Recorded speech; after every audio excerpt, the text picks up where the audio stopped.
अस्सलामुअलैकुम दोस्तों। जी, तो आज नारान में हमारा दूसरा दिन है और प्लान के मुताबिक आज हमें आंसू झील ट्रैक करना था।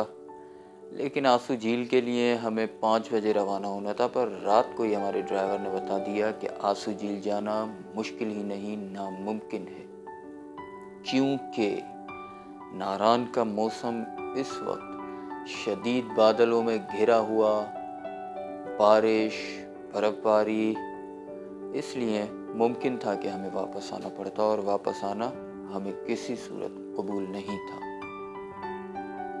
तो हमने सोचा क्यों ना फिर नारान के इस खूबसूरत मौसम को पैदल एंजॉय किया जाए। जी, तो अब हमने अपने फैसले पर अमल करने के लिए पैदल सफ़र शुरू कर दिया। नारान से कोई 10 किलोमीटर की दूरी पर दरियाए कुन्हार पर राफ्टिंग और जिप लाइन का एडवेंचर मौजूद है, तो सोचा क्यों ना आज उसको एंजॉय किया जाए। और आखिर हम इस ठंड और बारिश में निकल पड़े।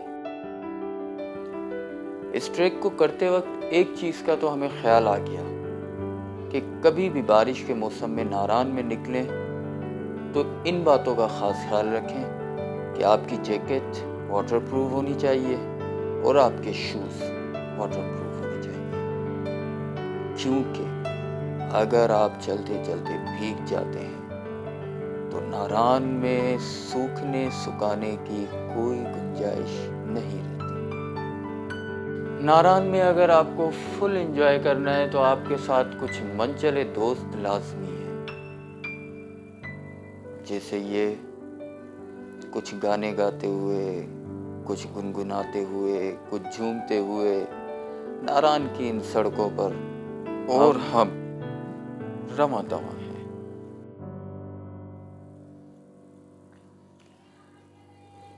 नारान के इस मौसम में ये झुमरियाँ एक खुशी तो जाहिर करती हैं, लेकिन ये ठंड की भी एक निशानी है, क्योंकि जब दोस्तों को ज़्यादा ठंड लगती थी तो वो रक्स करना शुरू कर देते थे। यहाँ पर आग जलाने का कोई ख़ास हमारे पास सामान मौजूद नहीं था, इसलिए दोस्त अपने जिस्म को वार्म अप करने के लिए कहीं भी शुरू हो जाते थे।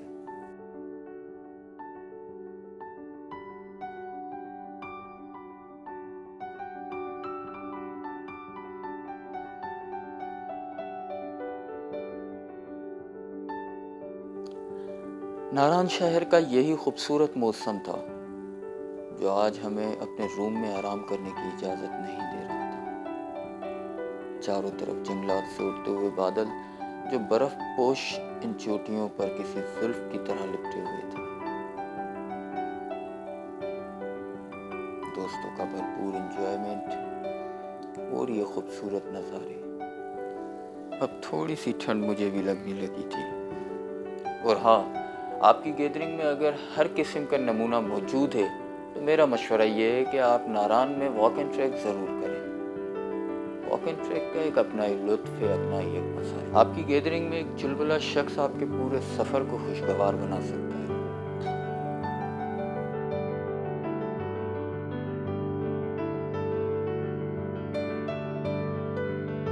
कुछ ही दूरी के बाद दरियाए कुन्हार पे ये खूबसूरत ब्रिज, जहाँ पे हमने डिसाइड किया कि इसको क्रॉस करने के बाद कुछ होटल्स या ढाबा कह लें, वहाँ पे चाय पीनी चाहिए।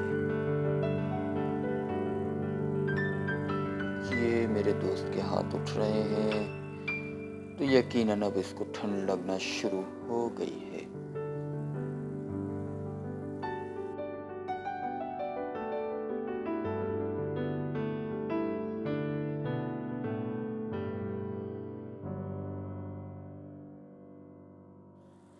तो ठंड नाकाबिले बर्दाश्त होने के बाद अब मेरे दोस्तों ने अपनी एक्सरसाइज शुरू कर दी है।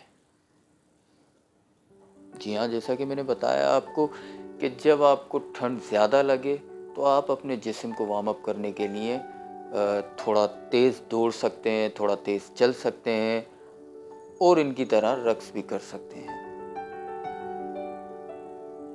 यहाँ पे रक्स करने के लिए आपको किसी भी MP3 या किसी चीज़ की ज़रूरत नहीं है, क्योंकि यहाँ के नज़ारे, खूबसूरती और ठंड आपके अंदर खुद एक म्यूज़िक कंपनी खोल देती है।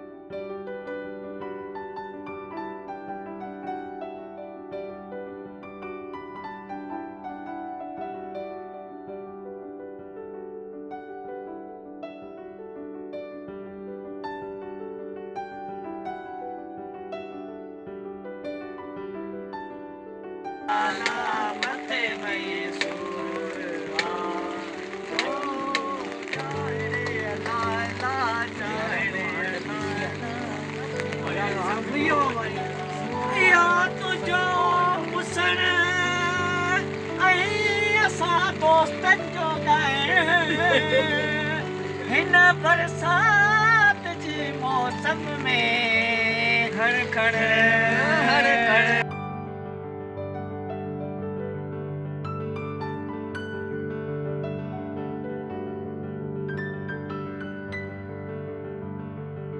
इहो 80 रुपए जी चांहि आहे 7 चांहियूं घणा थिया?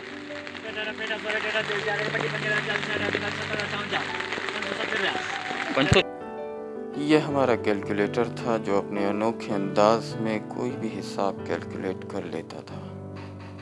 फाइनली 10 किलोमीटर चलने के बाद, पूरा भीग जाने के बाद, अब हम पहुंचे हैं जिप लाइन पर।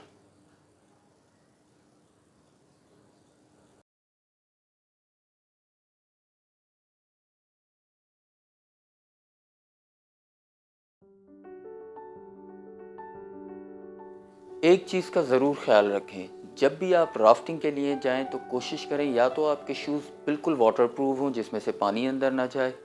अगर ऐसा नहीं है तो आप अपने शूज़ उतार लें और नंगे पैर आप बोट में बैठें, क्योंकि यही गलती हमने की थी और हमारे शूज़, हमारे सॉक्स गीले हो गए थे, जिसके बाद ठंड बर्दाश्त करना इंतहाई मुश्किल होता है।